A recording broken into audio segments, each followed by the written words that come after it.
Hey, what's up, everybody? Happy St. Patrick's Day to you. I am recording this on St. Patrick's Day in the evening. This is Che, EN Sports Cards on Twitter, ensportscards.com on my blog. Just wanted to talk to you tonight. I had an idea. I've been thinking about some stuff about how I'm kind of burnt out. You know, well, got burnt out a little bit last year on chasing retail. Got priced out of chasing hobby. And that's kind of when I came up with this why collect mindset that I've got. I'd always had my Rod Carew collection, but if you saw my first episode, you saw, I shared my what I called my super PC of Rod Carew.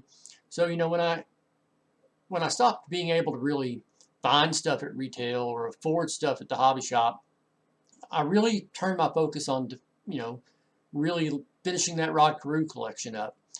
But as that wound down, I was like, well, what's next? What do I do next?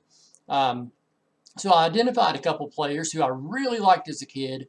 Never really had a lot of their cards. Maybe had one or two of their cards when I was growing up. And I thought, well, I'll chase those career collections. So you see on the screen right here, I've got J.R. Richard.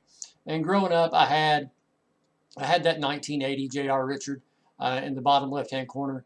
One of my favorite cards as a kid growing up. I loved those Astros uniforms. I loved J.R. Richard. And that was one of my favorite cards.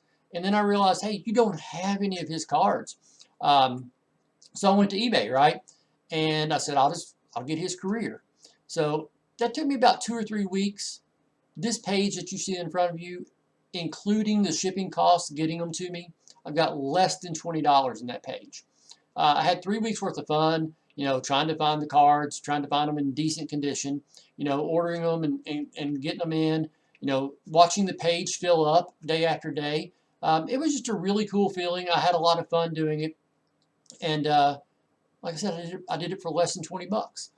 After I did that one, um, I said, what do I do next? And I've recently started following Fergie Jenkins on Twitter. He's a great Twitter follow.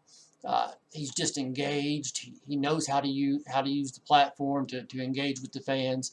And I had that 1971 Topps Fergie Jenkins, and that's the only card I had of him. And I was like, man, I like Fergie Jenkins a lot. I'm really starting to like him a lot on Twitter. I'll go for his career. Now, I haven't finished it yet, but as you can see on the page, I'm quite a ways, toward getting that collection filled, and it's been a lot of fun. It's been a whole lot of fun. I didn't even have to buy every one of these on this page because I learned as I was sharing these experiences of chasing down these cards on Twitter, I would get, a DM saying, hey man, I've got that 1970 if you need it. And I've started making better connections on Twitter, based off me doing these career chases. So I've had a lot of fun with it. This page was a little bit more expensive than the J.R. Richard, but not much. Probably got 30 bucks in this page, maybe. And this taking me a couple, 3 weeks or a month. So for less than the price of a mega box or the same price as a blaster box at Walmart, I am absolutely having a blast filling in these gaps from cards I did not have as a kid. But maybe you're watching this, hopefully you're watching this, and maybe you're a generation younger than me. Maybe you're 25, maybe you're 20, heck, maybe you're 15, and you're like, man, you old man, I don't have any players from my childhood from the 60s or 70s. That's not appealing to me at all. Well, I challenge you to do this. If you have a parent or a grandparent, maybe a grandpa or your dad, go to them and ask them who their favorite player when they were growing up was. You say, hey, Dad, when you were a kid, who was your favorite baseball player? I challenge you to do that and then chase the career of that player. Because I promise you, one day your dad won't be around. And those cards will become some of the most valuable and cherished cards in your collection.